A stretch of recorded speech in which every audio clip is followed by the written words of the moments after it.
ജയസൂര്യ കഴിഞ്ഞ ദിവസം തന്റെ സോഷ്യൽ മീഡിയയിൽ പങ്കുവച്ചൊരു പോസ്റ്റ് വളരെ പെട്ടെന്ന് തന്നെ ശ്രദ്ധ നേടിയിരുന്നു. ഫ്ളാറ്റിൽ നിന്ന് പുറത്തേക്ക് ഇറങ്ങിയപ്പോൾ തന്റെ സുഹൃത്തും കൂടെ ഉണ്ടായിരുന്ന ഒരു സാഹചര്യത്തിൽ വളരെ സിമ്പിളായ ഒരു മനുഷ്യൻ നടന്നു പോകുന്നു. ജയസൂര്യ ഇന്ന് ഷൂട്ടൊന്നുമില്ലേ എന്നൊക്കെ ചോദിച്ച ഒരാള് ഇല്ല എന്ന് മറുപടി പറയുകയും ചെയ്തു ജയസൂര്യ. അതിനെ തുടർന്ന് സാർ എവിടെ പോയതാണ് എന്ന് ചോദിച്ചപ്പോൾ ഞങ്ങളുടെ ഫാമിൽ പോയതാണെന്ന് വളരെ വ്യക്തമായ രീതിയിൽ മറുപടി നൽകുകയും ചെയ്തു. അതിനുശേഷം കുറച്ചു റെമ്പൂത്താനുണ്ട്, നല്ലതാണ്, ഞാൻ സരിതയുടെ കയ്യിൽ കൊടുക്കാൻ ഭാര്യയോട് പറയാമെന്ന് പറഞ്ഞു പോയൊരു സിമ്പിൾ മനുഷ്യൻ.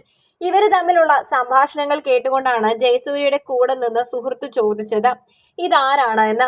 അപ്പോൾ ജയസൂര്യ ചിരിച്ചുകൊണ്ട് മറുപടി പറഞ്ഞു, ഇദ്ദേഹം വളരെ സിമ്പിൾ ആയിട്ടുള്ള ഒരു മനുഷ്യനാണ്, പേര് ഡോക്ടർ ജോസ് ചാക്കോ പെരിയാപുരം. അത് കേട്ടതും സുഹൃത്തു ഞെട്ടിപ്പോയിരുന്നു. അദ്ദേഹമാണോ ഇത് എന്ന് അമ്പരപ്പോടെ ചോദിച്ചു. അത് കണ്ട് ജയസൂര്യയും ചിരിച്ചു പോയിരുന്നു. 22,000-ലധികം ഹൃദയ ശസ്ത്രക്രിയകളും 32ഓളം ഹൃദയം മാറ്റിവെക്കൽ ശസ്ത്രക്രിയകളും ചെയ്ത പത്മഭൂഷണും പത്മശ്രീയും അടക്കം ലഭിച്ച ഒരു ഡോക്ടർ ഇത്രയും സിമ്പിളായി നടക്കുന്നത് കാണുമ്പോൾ ആരാണെങ്കിലും അമ്പരപ്പെട്ടു പോകില്ലേ? ഇത്രയും വലിയൊരാൾ ജീവിതത്തിൽ ഒരു ഭാരങ്ങളും ചുമലിലേറ്റാതെ വളരെ സിമ്പിളായി തന്റെ സന്തോഷങ്ങളിൽ ജീവിക്കുക എന്ന് പറയുന്നത് ചെറിയ കാര്യമേ അല്ല.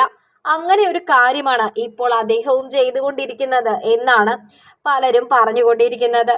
എത്ര മനോഹരമായ ജീവിതമാണ് ഇത് എന്നും തീർച്ചയായും ഇങ്ങനെ മുൻപോട്ട് പോകൂ എന്നുമൊക്കെയാണ് എല്ലാവരും പറയുന്നത്. അദ്ദേഹത്തിനെ നിരവധി ആളുകൾ ദൈവതുല്യനായാണ് കാണുന്നത്. ഹൃദയത്തിന്റെ മിടിപ്പ് സംരക്ഷിക്കുന്ന ആളെ ദൈവമായി അല്ലാതെ എങ്ങനെയാണ് കാണേണ്ടത്? എന്നാൽ അദ്ദേഹം ഇത്രയും സിമ്പിളായ ഒരു മനുഷ്യനായിരുന്നു എന്ന് ജയസൂര്യയുടെ പോസ്റ്റ് വന്നതിന് ശേഷമാണ് കൂടുതൽ ആളുകളും മനസ്സിലാക്കുകയും ചെയ്യുന്നത്.